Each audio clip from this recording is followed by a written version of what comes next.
சிசா நேயர்களுக்கு வணக்கம். ஒரு வருஷம் ஆரம்பிச்சு முடியுது அப்படின்னா, அதில பேசுறதுக்கு நமக்கு நெறைய விஷயம் இருக்கும். அதுலயும் சினிமா அப்படின்னு சொல்லும்போது, அதில நடக்கக்கூடிய சர்ச்சைகள், விமர்சனங்கள் வந்துட்டு இன்னுமே நெறைய இருக்கும். ஸோ சினிமா விமர்சகர் சிவபாலன் நம்ம கூட இணைஞ்சிருக்காரு இன்னைக்கு பேசுறதுக்காக. வணக்கம் சார்.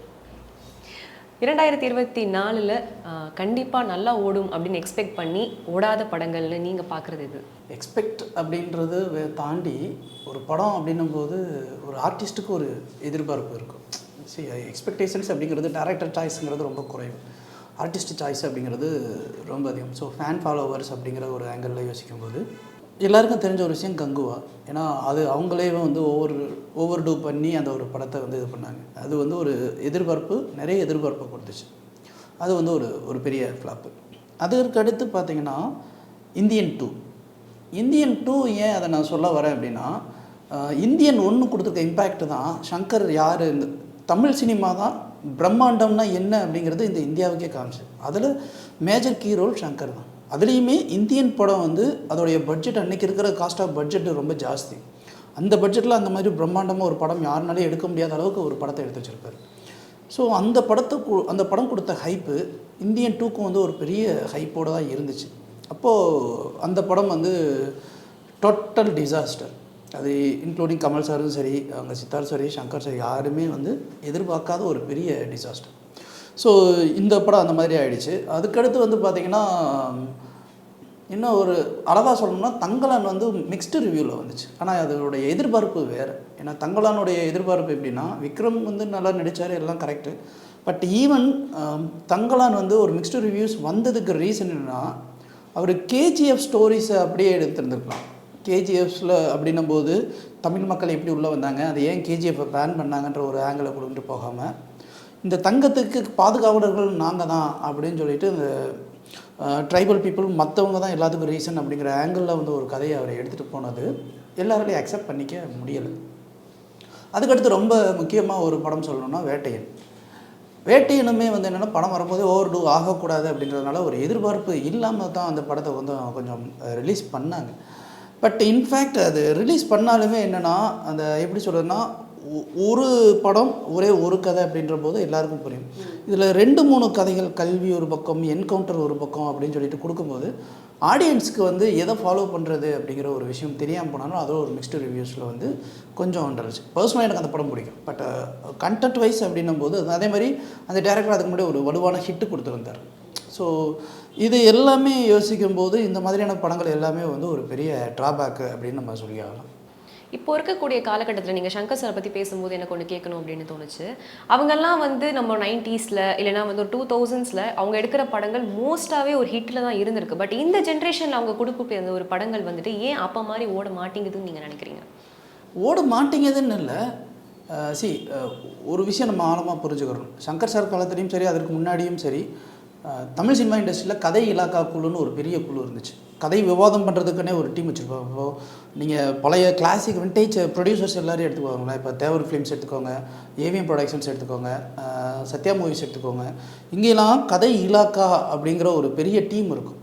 அந்த டீம் வந்து ஒரு கதை வருது, அது மொழிமாற்றம் செய்யப்பட்டு வருது, இல்லை ஒரு கரு யாராவது ஒருத்தவங்க கொடுக்குறாங்க அப்படின்னா அந்த கதையை வந்து ஒரு 5 இன்றைக்கி நம்ம அது டிஸ்கஷன் சொல்ல டீம் ஸ்கிரிப்ட் டிஸ்கஷன்.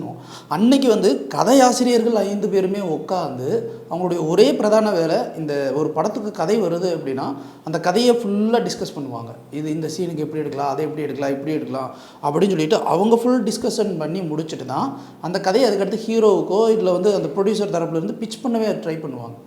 ஸோ இப்போ என்ன ஆகுதுன்னா, இந்த கதையுடைய வீரியம் காலங்கள் மாற மாற மாற கதை இலாக்கா குழு அப்படிங்கிற ஒரு விஷயம் அழிஞ்சிருது.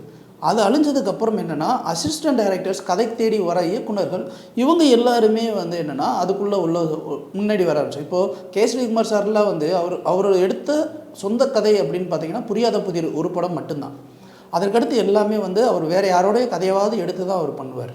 அவருடைய சொந்த கதைன்னு எடுத்து பண்ணவே மாட்டார். இப்போது பாரதி ராஜா சார் எடுத்துக்கோங்களேன். அவருடைய சொந்த கதை அப்படின்னு பார்த்தீங்கன்னா 16 வயது நிலை மட்டும்தான். மற்ற கதைகள் எல்லா கதைகளுமே என்னென்னா அவர் வேறு அசிஸ்டண்ட்டு வேறு யாராவது கதையாசிரியர் வச்சுருக்காங்கன்னா அந்த கதையை எடுத்து தான் அவங்க பண்ணுவாங்க. இது என்ன ஆகுனா, அவங்களுடைய கதையோடைய கண்டென்ட் என்ன அப்படிங்கிறது புரியும் போது டைரக்ஷன் பாயிண்ட் ஆஃப் வியூவில் அதை எப்படி டைரக்ட் பண்ணாங்கிறது போயிடும்.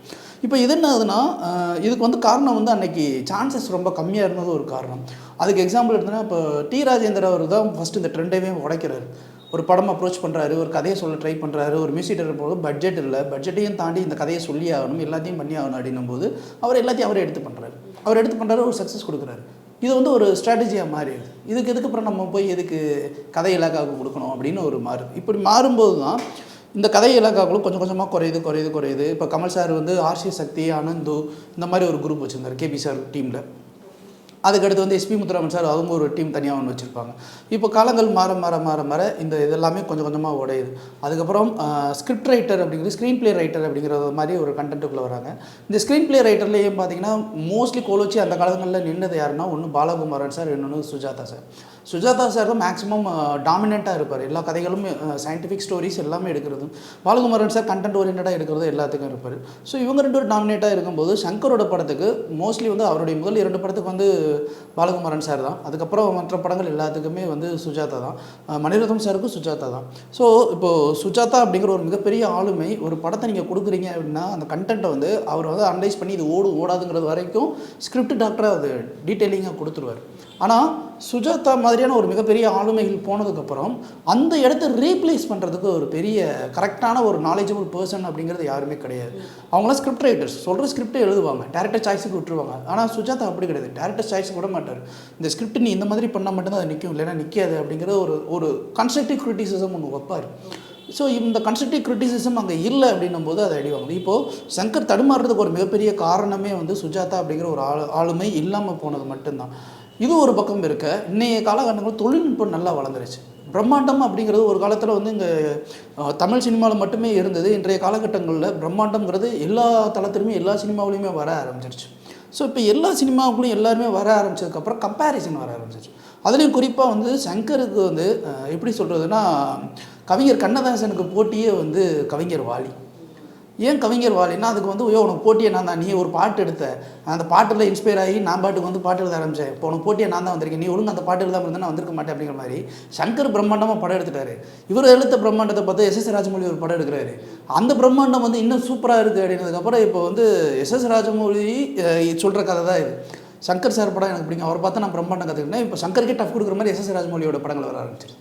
ஸோ இந்த காம்படிஷன் வந்து ஹெவி காம்படிஷன் எல்லா இடத்துலையும் வரும்போது ஒரு கம்பேரிசன் வர ஆரம்பிச்சிருச்சு. அப்புறம் நம்ம ஆட்கள் எல்லாருமே படம் பார்க்குற அந்த குழந்தை மனநிலேருந்து டீகோடிங் அப்படிங்கிற ஒரு ஐடியாவுக்குள்ளே போயிட்டாங்க. ஓவரால் நீங்கள் அனலைஸ் பண்ணி பாருங்களேன். இப்படி இருக்கும்போது ஒரு படம் நம்ம கொடுக்கணும் அப்படின்னா ரொம்ப பார்த்து கொடுக்க வேண்டியதாக இருக்குது. அதுவும் அது யூனிக்காக க்ரியேட்டிவாக கொடுக்க வேண்டியதாக இருக்குது. ஸோ இது எல்லாத்தையும் பண்ணணும் அப்படின்னும்போது நிறைய மெனக்கடல் தேவைப்படுது. இந்த மெனக்கடலை தாண்டி தான் அந்த படம் ரீச் ஆகும். ஸோ அதனால் வந்து இது வந்து தடுமாற்றமாக தான் பார்க்குறேனே தவிர இது ஒரு தோல்வியாக பார்க்கல. இதுக்கு வந்து சங்கர் சார் அவர் முடிந்த உழைப்பை கொடுக்குறாரு. பட் இந்த உழைப்பு வந்து பத்தாது அப்படிங்கிற மாதிரியான ஒரு விஷயமாக அதை தெரியுது. ஏன்னா எந்திரன் மாதிரியான ஒரு படத்தோடைய ஒரு காட்சியை இன்ஸ்பயர் பண்ணி அதை அவெஞ்சர் படத்துக்கு வந்து இன்புட்டாக கொடுக்குறாங்க அப்படின்னா அப்போ சங்கர் எந்த அளவுக்கு க்ரியேட்டிவாக யோசிச்சிருந்திருப்பார். ஸோ இப்போ வந்து இந்த தடுமாற்றம் வருது அப்படின்னா அதற்கு காரணம் வந்து இந்த மாதிரி சர்க்கம்ஸ்டன்சஸ் மட்டும்தான், வேறு எதுவும் பெரிய ரிசர்ச்லாம் கிடையாது. இதே தடுமாற்றம் தான் பார்ட் 1 பார்ட் 2 எடுக்கிறவங்களுக்கும் இருக்கும் இல்லையா? அது ஒரு வெற்றிகரமான படமாக பார்ட் 1 இருந்துச்சுன்னா பார்ட் 2 மேலே அவங்க வைக்கக்கூடிய அந்த எதிர்பார்ப்பு ஜாஸ்தி ஆகிடுது. ஸோ இதுவும் அதே பெர்ஸ்பெக்ஷனில் தானே? அப்படி இல்லைங்க. அதாவது நீங்கள் ஒரு படம் வெற்றி அடைஞ்சிருச்சுன்றதுக்காக பார்ட் 2 எடுக்கணும்னு நினைக்கிறது தப்பு.